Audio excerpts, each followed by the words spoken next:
믿습니다. 아멘. 우리가 구약 성경 안에서 소선지서 12권을 쭉 묵상해 가고 있습니다. 오늘 이제 하박국서를 우리가 함께 살펴보고 있는데, 이 12개의 소선지서는 반으로 이렇게 나누면, 반은 유다 왕국을 향해서 예언된 것이고, 또 반은 북이스라엘 왕국을 위해서 예언된 내용들이다, 이렇게 구분할 수 있겠습니다. 유다 왕국, 남쪽 유다 왕국을 위해서 선지자들이 이제 그들에게 전한 말씀을 기록한 성경이 6권인데, 이 기록 연대적으로 순서를 정하면 우리가 가지고 있는 성경의 순서하고 좀 다릅니다. 오바댜서가 먼저 기록이 되고요, 요엘, 스바냐, 나훔, 미가, 그리고 제일 마지막에 쓰여진 성경이 하박국, 유다를 향해, 유다 왕국을 향해 선포된 이 말씀을 기록한 선지서 가운데 가장 늦게 완성된 성경이 하박국, 우리가 살펴보고 있는 이 본문의 말씀인 것입니다. 이 유대인의 민법이라고 하는 탈무드에 의하면 모세 오경 안에는 한 600여 가지의 계명이 들어있다고 합니다. 그거 어떻게 그 많은 거를 기억하고 우리가 그거를 지킬 수 있는가, 참 엄청나죠, 그 가지수가. 근데 이거를 다윗은 그 600여 가지의 계명을 11가지로 줄였다고 합니다. 그 내용이 시편 15편에 나와 있어요. 그 이 11가지도 또 많다 해가지고 이 이사야 선지자는 6가지로 그걸 또 줄입니다. 이사야 33장 15절에 담아 있습니다.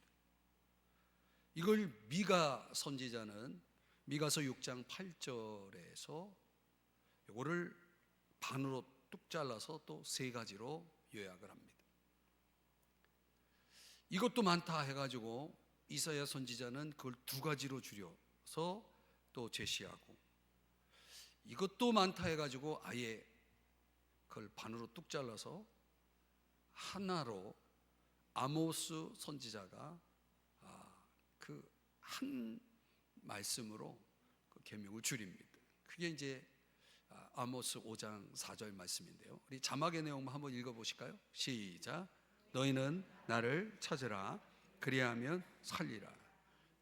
구약의 모든 율법의 그 계명을 하나로, 딱 하나의 계명으로 압축하면 이렇게 된다는 거예요. 이거라는 거죠. 너희는 나를 찾으라, 그리하면 살리라. 율법을 지킴으로 인해서, 율법을 성취할 때에 비로소 하나님을 찾을 수 있다, 하나님을 만날 수 있다라고 하는 그런 의미의 이 말씀 아닙니까? 그런데 우리가 이런 의미의 말씀으로 보면 하나님을 만난다는 건 거의 불가능할 수도 있는 그런 차원이 되겠죠. 그 율법의 어떤 성취가 하나님을 만나고 찾는 그런 방법이 된다면 누가 하나님을 만날 수 있겠습니까? 그래서 그런 추측을, 그런 방향의 생각을 방지하기 위해서 하박국 선지자가 바로 그것을 이렇게 바꿔서 우리에게 제시했다는 거예요. 그게 이제 탈무드에 나오는 내용이에요. 그게 뭐냐면 하박국 2장 4절, 우리가 잘 아는 말씀이죠. 의인은 그의 믿음으로 말미암아 살리라. 우리에게 훨씬 다가오잖아요. 우리가 어떻게 하나님을 찾을 수 있고 우리가 어떻게 하면 살 수 있습니까? 믿음으로 살면 됩니다. 믿음으로 살리라 그랬죠. 자, 그런 차원에서 이 하박국 선지서는 이 구약의 전체 성경의 그 맥락과 그 메시지 안에서도 상당히 중요성을 담고 있다라고 볼 수가 있겠습니다. 우리는 하박국 1장에서 불평하는 선지자의 모습을 들여다봤습니다. 근데 그의 불평의 원인이 뭡니까? 왜 의인이 고통을 받아야 하느냐의 문제죠. 과연 이 땅에, 이 세상에 하나님의 공의는 실현될 수 있느냐라고 하는 그런 물음표를 던지면서 선지자는 불평을 늘어놓습니다. 이제 그는 불평을 그치고 2장으로 넘어와서 경청하는 시간을 갖게 되는 것입니다. 우리가 살펴보았지만 2장 1절에 보면은 하나님께서 내게 어떤 말씀을 하실는지 내가 기다리고 바라보겠다라고 고백을 합니다. 기다린다는 거예요. 이 웬 한가한 소리입니까? 앞서서 지금 불평을 늘어놓았던 이 선지자하고는 전혀 다른 모습의 자세를 취하고 있는 것을 봅니다. 기다려보겠다는 거예요. 그 기다림이 얼마나 오래 걸릴지 그 시간을 가늠하지 못한 채 말이죠. 한가한 소리라고 할 수 있겠습니다. 그런데요, 정말 이 선지자의 이 태도, 이 자세는 한가한 소리일까요? 그런 자세일까요? 허균의 한종록이라고 하는, 허균이 은퇴 이후에 쓴 책으로 알려져 있는데 거기에 이제 이런 글이 나와요. 조물주가 사람에게 공명과 부귀를 아끼지는 않으나 한가한 것만은 아낀다. 한가한 것만은 아낀다. 이게 무슨 말입니까? 이런 의미라는 거예요. 과도한 욕심, 인간이 가지고 있는 그런 과도한 욕심이 인간의 그 삶을 아주 매우 바쁘게 만든다는 거죠.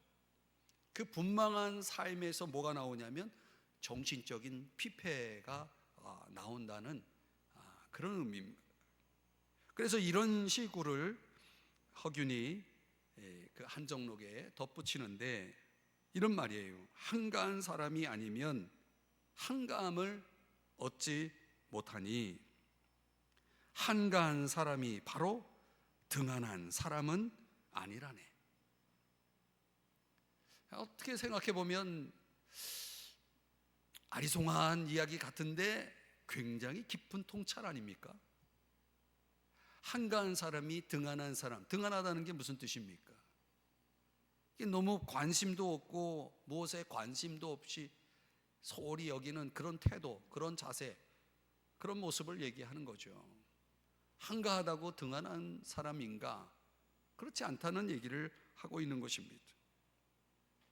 근데 우리에게는 뭔가 마음에 두고 깊이 생각해 볼 말이 아닌가 생각이 됩니다. 왜 갑자기 허균의 한정록에 나오는 이 이야기를 여러분들에게 들고 나왔느냐? 오늘 이 선지자의 모습이 기다린다. 얼마나 기다리려고 그런 말을 하고 있는지, 그런 생각을 가지고 있는지 모르지만 그의 기다림은 마치 한가함처럼 보이기 때문입니다. 근데 그 기다림이 오늘 허균의 용어로 따지면 한가함이 이 구속적 응답을 가져오는 아주 놀라운 결과를 탄생시켰다는 거죠. 그래서 오늘 서론에 여러분들에게 소개했던 그 개혁 이슈인 의인은 믿음으로 말미암아 살리라라고 하는 이 응답이, 하나님의 이 구속적 응답이 하박국에게 주어졌고 오늘날 그 후대의 수많은 믿음의 사람들이 탄생하는 이 엄청난 말씀 한 구절이 우리에게 주어지게 되었다고 하는 거예요. 그 기다림 때문에, 그 한가함 때문에 우리는 이 어마어마한 말씀을, 수많은 사람이 구원받은 이 어마어마한 한 구절의 말씀을 얻게 되었다는 거죠. 여러분, 주일에도 말씀드렸지만 믿음으로 산다는 게 뭡니까? 어떻게 보면 철저한 낙관론으로 살아가는 것이다 라고 제가 말씀드렸잖아요. 철저한 낙관론이라는 게 뭡니까? 우리가 진정 말씀을 믿고 산다고 하면서도 우리가 당장 현실을 놓고 보면 현실은 답답하기도 하고 어둡기도 하고 뭔가 제대로 굴러가는 것 같지 않고 만만치 않단 말이죠. 그 내가 보고 느끼는 것들이 있단 말이죠. 그런 것과 내가 믿음을 가지고 산다는 것이 뭔가 맞지가 않는다라는 그런 갈등이 우리 안에 일어날 수 있는 거죠. 그런 모든 것들이 상관없이 결과가 어떠할지라도 우리가 하나님의 말씀을 믿고 그 말씀을 그대로 따라가는, 순종하는 그것을 우리는 믿음으로 산다, 이렇게 정의할 수 있는 것입니다. 그럼 오늘 기대와 다른 현실을 보고 실망에 빠져있던 선지자 하박국이 뭔가 이 기다림, 한감이라고 하는 그 시간을 거치면서 그 실망을 딛고 일어서기 위한 확신의 지팡이를 붙잡게 되는 내용이 오늘 성경 본문에 기록이 되어 있습니다. 그가 실망을 딛고 일어나서 붙잡은 두 개의 확신의 지팡이, 뭘까요? 오늘 실망을 극복하기 위해서 저와 여러분에게 필요한 확신입니다. 첫 번째는 하나님의 심판입니다. 한번 따라 하십시다. 하나님의 심판. 이걸 쉽게 좀 풀어서 설명하면 하나님이 직접 하시겠다는 겁니다. 한번 또 따라 하실래요? 하나님이 직접 하실 것이다. 5절 우리가 보면은 이 본문상에서 이 5절은 4절과 같이 대조되고 있다는 거죠. 4절에서는 믿음의 사람을 이야기하고 있다면 5절은 교만한 사람을 얘기하고 있어요. 이 교만한 사람은, 믿음의 사람은 하나님을 믿는 사람이고 교만한 사람은 자기 자신을 믿는 사람이고, 다 믿음이 있는 거예요. 나름의 믿음이죠. 자신을 믿고 살아가는 사람들을 지금 5절에서 이야기하는데, 그 자기 자신을 하나님이듯 믿고 살아가는 이 교만한 사람의 대표가 누구냐? 바로 바벨론 제국의 왕 느부갓네살 왕을 지금 설명하고 있는 것입니다. 그래서 다니엘 4장 30절에 뭐라고 말씀하냐면, 나 왕이 말하여 이르되, 느부갓네살 왕이 하고 있는 얘기예요. 이 큰 바벨론은 내가 능력과 권세로 건설하여. 누가 건설했다고요? 내가 했다고 말하고 있죠. 나의 도성으로 삼고 이것으로 내 위엄의 영광을 나타낸 것이 아니냐 하였더니, 이 느부갓네살 왕이 얼마나 교만한지 이 한 구절 속에 다 담고 있지 않습니까? 얼마나 자기 만족으로 가득 차 있는지를 알 수가 있는 거죠. 근데 오늘날 우리 사회의 특징이 바로 이런 사람들로 가득 차 있다는 거예요. 이런 사람들로 넘쳐나 있다는 거죠. 사도 요한이 요한일서에서 밝히고 있는 것처럼 이생의 자랑으로 살아가는 사람들, 이 영어 성경에 보면은 The Pride of Life라고 돼 있어요. 그러니까 우리가 이 삶에 있어서의 어떤 프라이드를 가지고 살아가는 사람들. 그런데 그 사실상 이 프라이드는 뭐예요? vain glory라는 거예요. 헛된 영광이라는 거죠. 아무것도 아닌 거라는 거죠. 오늘날 하나님을 대적하고 또 하나님이 없는 것처럼 돌아가는 이 세상, 이 악한 체제를 사도 요한은 이생의 자랑으로 이렇게 정의를 하고 있는 것입니다. 불신자들의 마음을 지배하고 있는 사상이 뭐냐? 그게 바로 이생의 자랑이라는 거예요. 불신자뿐만 아니라 우리 믿음의 사람들 안에도 이런 정욕이, 육신의 정욕, 안목의 정욕, 이생의 자랑, 이런 것들이 얼마든지 들어와서 우리의 삶을 지배할 수 있는 것입니다. 이런 체계를 따라가면 어떤 삶을 살게 되냐면 하나님이 너무너무 싫어하시는 거를 너무너무 즐기는 사람이 되는 겁니다. 하나님은 싫어하시는데 인간은 그걸 즐기는 거예요. 그래서 오늘 이 하박국에게 하나님께서 보여주는 게 뭐냐, 이런 교만한 사람, 대표적으로 느부갓네살 왕과 같은 이런 교만한 사람, 교만한 국가, 교만한 세상을 하나님은 어떻게 하시겠다? 심판하시겠다는 거예요. 그걸 보여주는 거예요.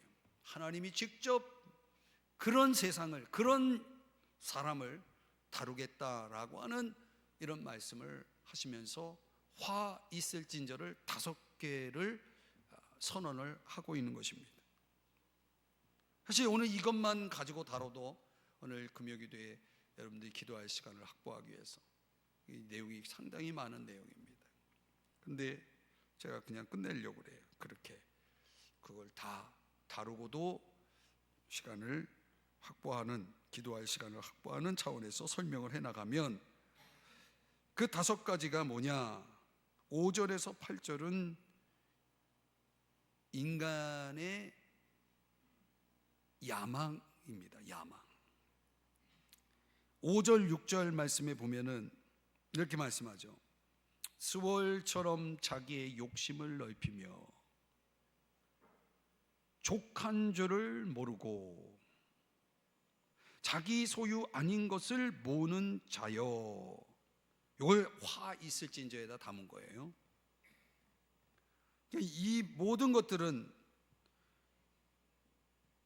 하나님이 보실 때에는 이기적인 야망입니다. 자기밖에 모르는 야망이죠. 여러분이 과거에 학교 다니면서 이런 말 들어보셨잖아요. Boys be ambitious. 청년들이요, 야망을 가지라. 그렇게 우리가 들어왔잖아요. 근데 우리가 거룩한 야망도 있다는 것을 알 필요 있습니다.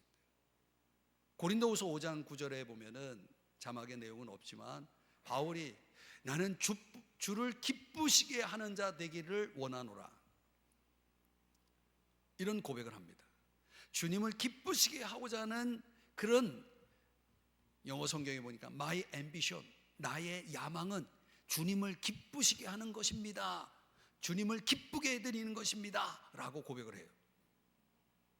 이런 거룩한 야망, 이런 건 얼마든지 우리가 가질 수 있죠. 그러나 오늘 본문에 소개하는 것처럼 자기 욕심을 넓히고 족한 줄을 모르고 자기 소유 아닌 것을 모으는 이런 야망은, 이거는 하나님이 화 있을진저 심판을 선언하는 거죠. 7절 8절에 보니까 뭐라고 말씀합니까? 내가 여러 나라를 노력하였으므로, 그 자기의 그 이기적인 야망을 채우기 위해서 족한 줄을 모르기 때문에 더 많은 나라들을 어떻게 했겠습니까? 노력했겠죠. 그랬더니 어떻게 하시겠다고요? 그 모든 민족의 남은 자가 너를 노력하리니. 대진리죠. 모든 악행은 그대로 받는다. 다른 말로 얘기하면 심은 대로 거둔다, 이런 뜻이죠. 하나님께서 반드시 그렇게 하시겠다라고 말씀을 하는 것입니다. 두 번째 화 있을진저는 뭐냐면 9절이야 11절인데, 9절 말씀을 드리기 전에 에베소 4장 28절 말씀에 보면은 우리가 이 세상에서 부를 얻는 3가지 방법을 소개하고 있습니다. 부를 얻는 3가지 방법이 뭡니까? 가장 정상적인 방법은 수고하여서 얻는 겁니다. 수고한다는 건 노동을 얘기하는 거죠. 그런데 다른 방법으로도 부를 얻는 사람이 있다는 거예요. 도둑질하여서 부를 얻는 사람도 있다는 거예요. 그러나 그 중간에 구제라고 하는 형태로 누군가의 도움을 받아서 부를 얻는 사람도 있는 것이죠. 누군가의 도움을 받는 것, 우리는 이걸 구제라고 말하죠. 좋은 말로는 선물이라고 말할 수 있겠죠. 오늘 본문 속에 9절 10절 말씀에 보면은, 여기에 보면 부당한 이익을 취하는 자에게 화 있을진저, 이거는 부를 올바르게 얻는 방법은 아니라는 겁니다. 이런 부를 올바르게 얻지 않는 이들, 왜 이런 부당한 이익을 취하느냐? 이건 결국은 욕심 때문이죠. 탐심이라는 것 때문에 이렇게 하는 것입니다. 이어지는 말씀 설명을 쭉 보면은 그런 내용이 나와요. 내 영혼에게 죄를 범하게 하는 것이 되었도다 라고 말하고 있죠. 그러니까 자기 영혼을 망가뜨리면서까지 부를 얻고자 취하고자 하는, 그것도 올바르지 않은 방법으로 해서 그렇게 가고 있는 이 바벨론 제국을 지금 하나님께서 화 있을진저로 선언하고 있는 것입니다. 이 바벨론은 말하자면 자신의 안전을 위해서, 안전을 보장하는 방법은 뭐냐? 다른 나라를 정복하는 거예요. 오늘날 국제사회 속에서 전쟁이 벌어지는 것들을 가만히 보면 전쟁의 목적이 뭡니까? 자기들을 지키기 위해서 상대를 공격하는 거 아니겠습니까? 이런 행위들이 오늘날 우리가 사는 이 세상에서 벌어지듯이 바벨론도 그렇게 한 거죠. 바벨론 제국이라는 것은 결국 자기들의 안전을 보장받기 위한 수단으로서, 방법으로서 추구했던 건데, 그런 것들은 진정한 안정을 보장할 수 없다라고 하는 것을 성경이 말씀해 주고 있는 거죠.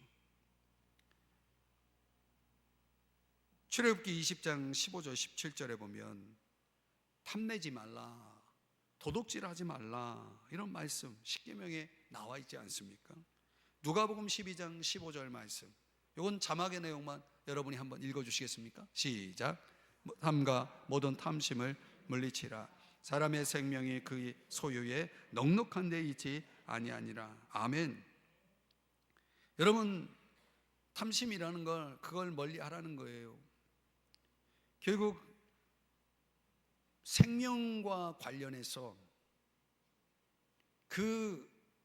우리가 가지고 있는 그 소유라는 것이 결국은 우리의 생명에 영향을 미치는 그 부분이, 오늘 본문에서는 욕심이라는 것이 우리의 생명에 유익을 주는 게 아니라 그 반대가 된다는 것을 말씀하고 있는 거죠. 그 탐심의 결과는 불명예, 수치, 거기에다가 내 생명까지도 잃어버릴 수 있는 그런 매우 위험한 선택인 것을 말씀하고 있는 거예요. 그래서 마가복음 8장 36절에 보니까 우리가 잘 아는 말씀 아닙니까? 사람이 만일 온 천하를 얻고도 많은 걸 가졌어도 자기 목숨을 잃으면 무엇이 유익하겠느냐라고 말씀을 하는 것입니다. 오늘 우리가 이 세상을 향해, 이 교만한 세상을 향해서 자기 욕심을 채우기 위해서 수단 방법을 가리지 않고 살아가는 그런 인생들을 향해서 주님은 선언하시는 거죠. 화 있을진저라고 말씀을 하고 있는 것입니다.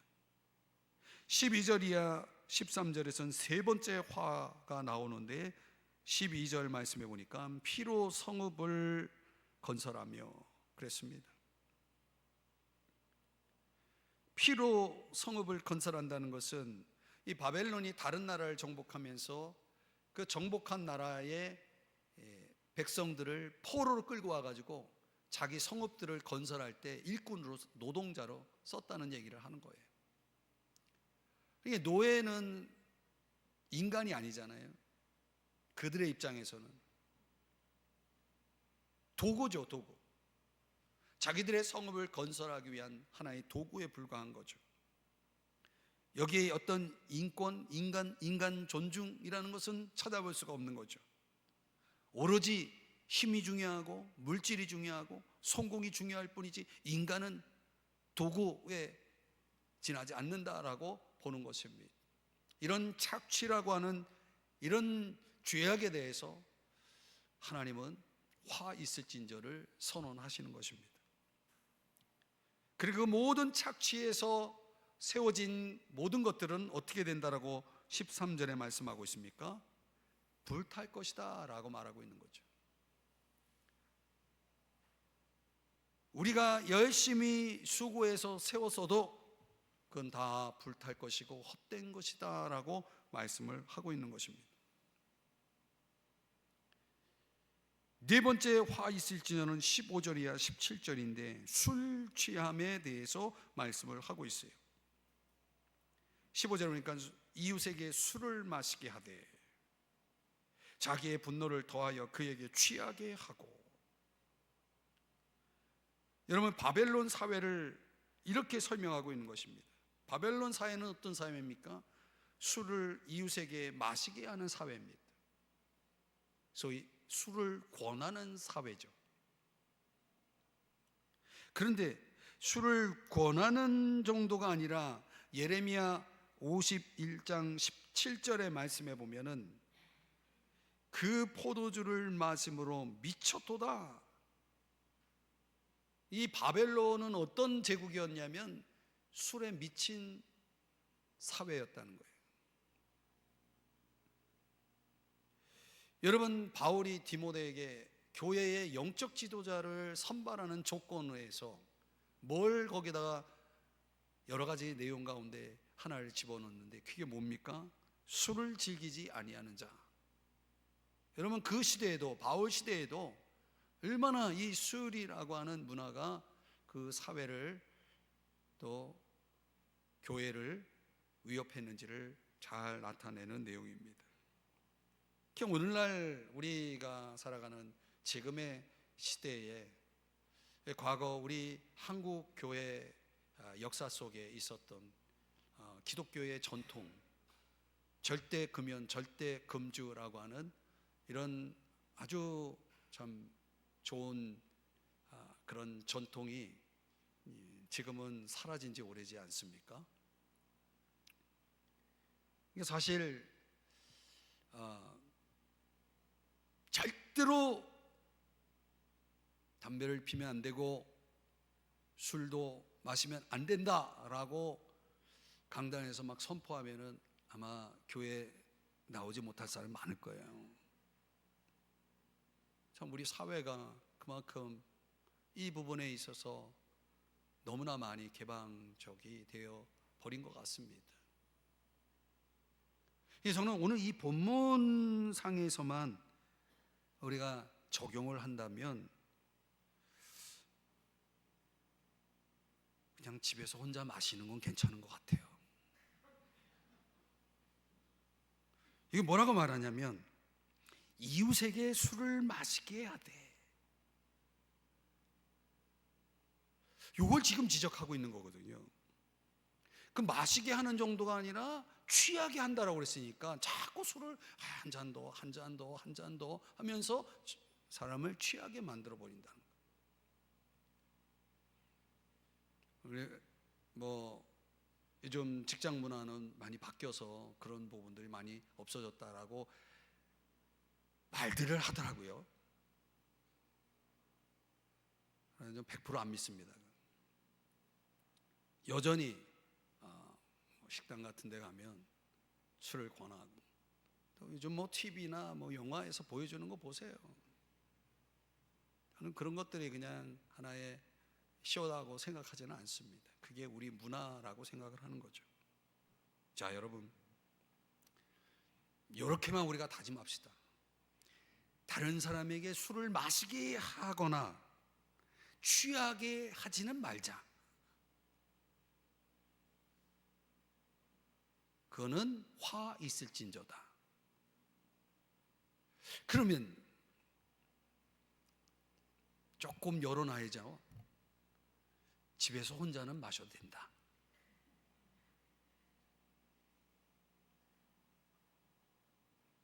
여러분,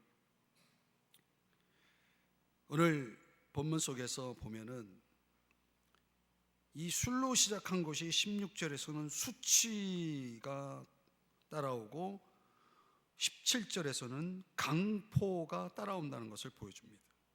우리가 이 술을 멀리해야 될 이유가 바로 이러한 부작용들, 이런 술로 인해서 범할 수 있는 그런 죄악의 위험성을 경고하기 위함이라는 차원에서라도 우리는 화 있을진저, 이 네 번째 화 있을진저를 여러분이 주목하고 반드시 적용하면서 살아야 됩니다.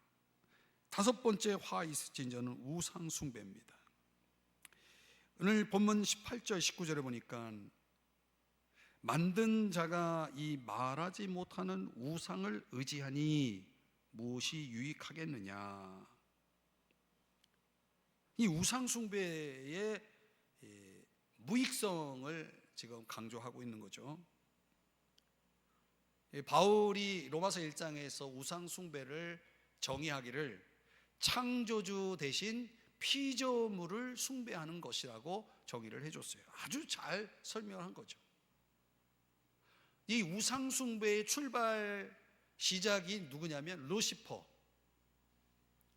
이사야 14장 14절에 루시퍼가 그 천사장 노래를 맡은 천사장 루시퍼가 바로 요 지극히 높은 이와 같아지리라 라고 하는 이 교만으로 자기의 지위를 벗어나서 하나님과 같이 되려고 했기 때문에 하나님께서 그 루시퍼를 심판해서 이 땅으로 쫓아낸 거 아니겠습니까? 마귀가 최초의 인간 하와를 유혹할 때도 뭐라고 유혹했습니까? 너 하나님처럼 될 수 있어 라고 유혹하지 않습니까? 그러니까 세상 철학이라고 하는 것은 똑같은 원리를 가지고 있습니다.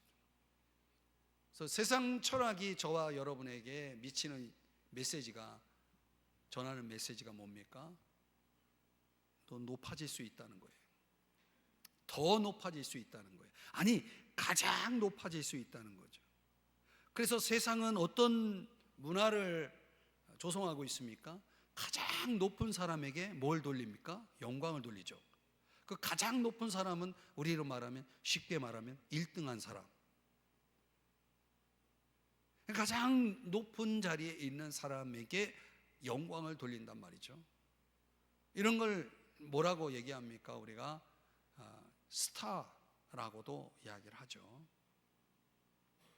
그 유명한 스타들이 오늘날 우상이 된다는 사실 아십니까? 스타라고 해서 연예인 쪽만 있는 건 아니죠. 정치인도 스타가 있을 수 있는 거죠. 어떤 부유한 재벌도 스타가 될 수 있는 거고요. 여러분이 좋아하는 배우도 스타가 될 수 있는 거죠. 여러분이 소유하고 있는 자동차도, 집도, 보석도, 이런 모든 것들이 어찌 보면 가장 높은 곳에 내가 선다라는 것을 드러내기 위한, 보여주기 위한 우리들의 추구가 아닐까라는 생각을 해봅니다. 우상 숭배가 되는 거예요, 결국은. 그런 것들이. 알버트 슈바이처가 한 말이지만 이런 말을 했습니다. 당신이 내어줄 수 없는 것은 실제로는 당신이 소유한 것이라기보다는 그것이 당신을 소유한 것이다. 이런 말을 했어요. 가만히 생각해 보면 여러분이 이해할 수 있는 얘기입니다. 여러분, 우리가 쥐고 있는 것이 내가 가지고 있는, 내가 소유하고 있는 것이 아니라 그게 오히려 나를 소유하고 있는 것들이 있다는 거죠. 이런 게 우상이라는 거예요. 사회적 지위도, 어떤 삶의 성취, 심지어 식욕, 고린도후서 10장 5절에 말씀하는 것처럼 IQ, 내 어떤 지적인 능력, 이런 것도 여러분 다 뭐가 돼요? 우상이 될 수 있다라고 하는 거예요. 사랑하는 여러분, 이 하박국 선지자가 5가지 화 있을진저를 경고하면서 하박국 선지자에게 하나님께서 보여주신 게 뭡니까? 저 바벨론이라는 나라 속에 하나님이 보시는 대표적인 5가지 죄악에 대해서 화 있을진저를 경고하면서 하나님의 심판이 그 바벨론에게 지금 다가오고 있다는 것을 보여주었다는 것입니다. 그런데 이런 경고는요, 저와 여러분에게도 적용된다는 사실을 우리가 알아야 합니다.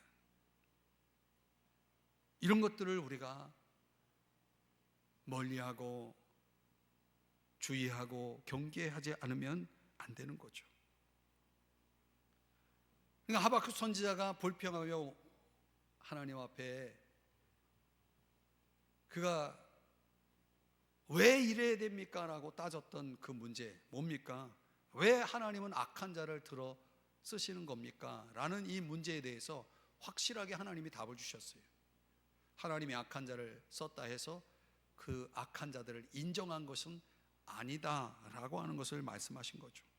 하나님은 반드시 악을 직접 심판하여 다루시겠다라고 하는 말씀을 기도의 성루에 올라간 하박국, 그 한가함 기다림 속에서 하나님의 음성을 듣고자 했던 하박국에게 확실하게 많은 내용을 통해서 화 있을진저 5가지를 통해서 하나님이 분명하게 말씀하셨다라는 사실입니다. 사랑하는 여러분, 오늘 저와 여러분도 오늘 이 바벨론 제국이 가지고 있었던 이런 죄악들, 주님이 선포하신 그 화 있을진저에 해당되는 죄악임을 알아서 오늘 저와 여러분들이 하나님 앞에서 이런 죄악들이 내 삶에 들어와 있지 않도록 우리는 항상 깨어 있어야 되겠습니다.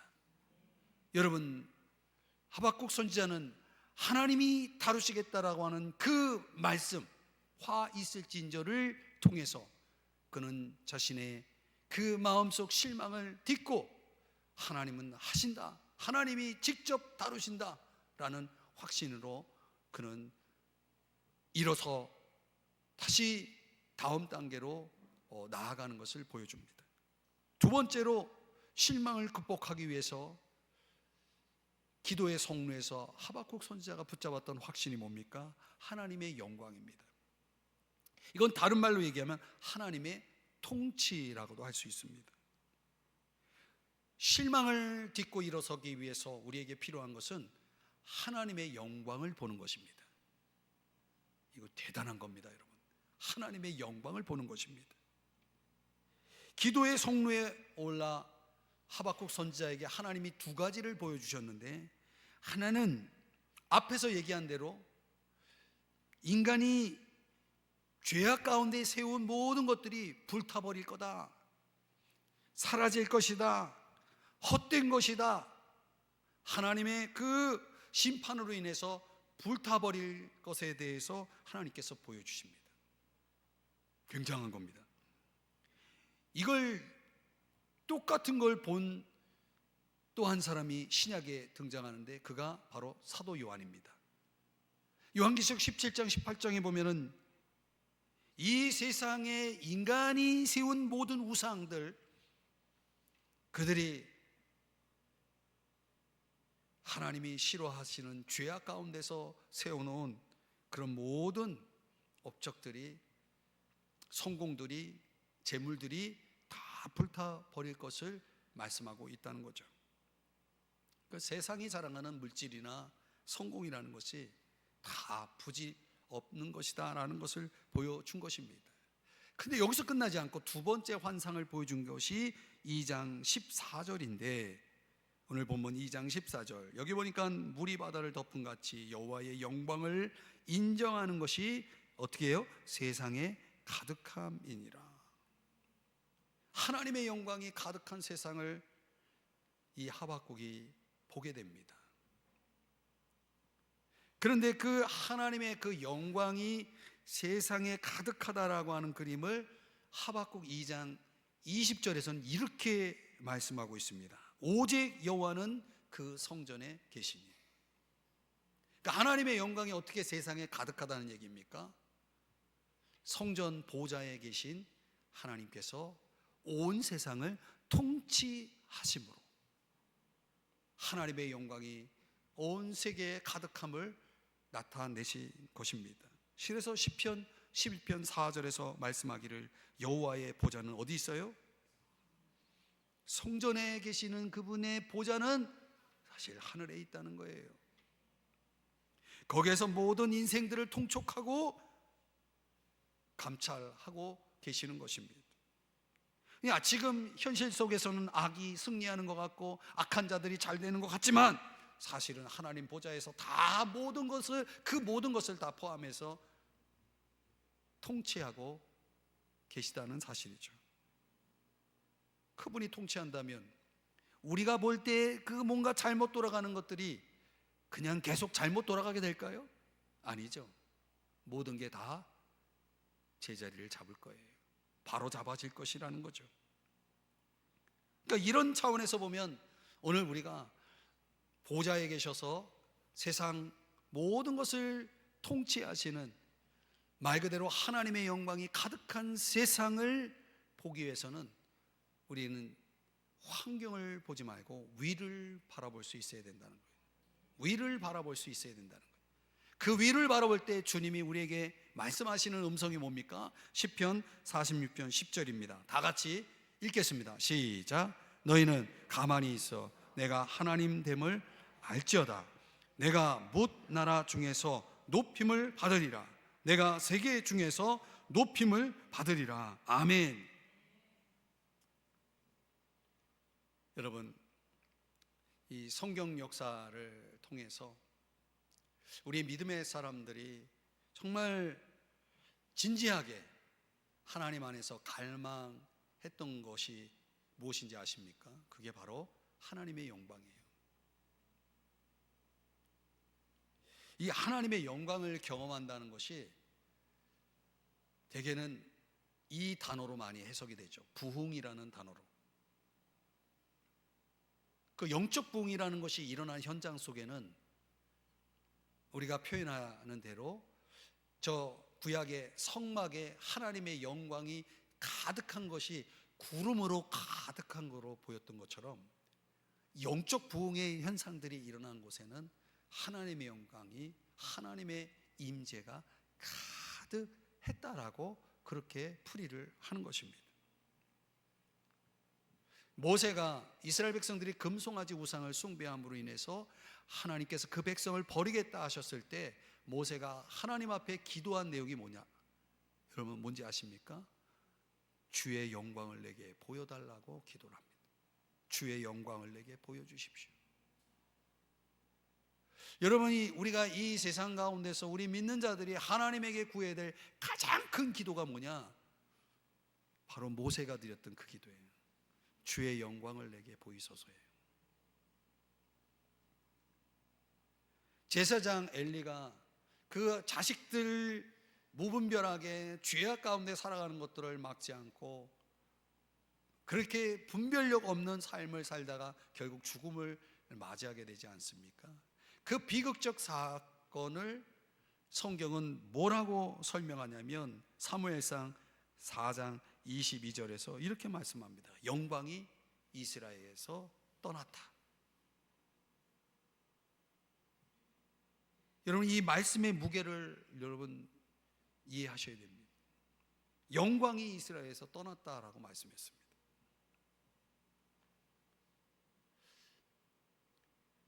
이걸 이가봇이라고 말합니다. 이가봇. 반대로 영광이 임했다라고 할 때는 쉐키나라는 단어를 씁니다. 쉐키나. 하나님이 임하시는 겁니다. 제가 새벽마다 우리 교회를 위해서 기도할 때 이 쉐키나, 하나님의 영광, 성령의 뜨거운 임재, 성령의 바람, 이걸 위해서 지금 간절히 기도를 하고 있거든요. 어느 때까지니까. 그날이 빨리 오기를 바랍니다. 주님, 오늘 이 금요기도회를 드리는 여러분들, 오늘 이곳에 하나님의 영광이 가득했으면 좋겠습니다. 그 하나님의 영광이 가득하면 어떤 일이 벌어지는지 아십니까? 왜 그게 이렇게 중요한지 그 의미를 여러분이 이해하시려면 이사야 60장 3절 이하 5절의 말씀을 보셔야 돼요. 그러니까 하나님의 영광이 임하게 되면 회개의 역사가 일어납니다. 회개의 역사가 일어나요. 회개는 내가 하고 싶어서 하는 것이라고 생각하면 안 됩니다. 하나님이 그 어둠 가운데 있는 자들에게 빛을 주시기 때문에 회개의 역사가 일어나거든요.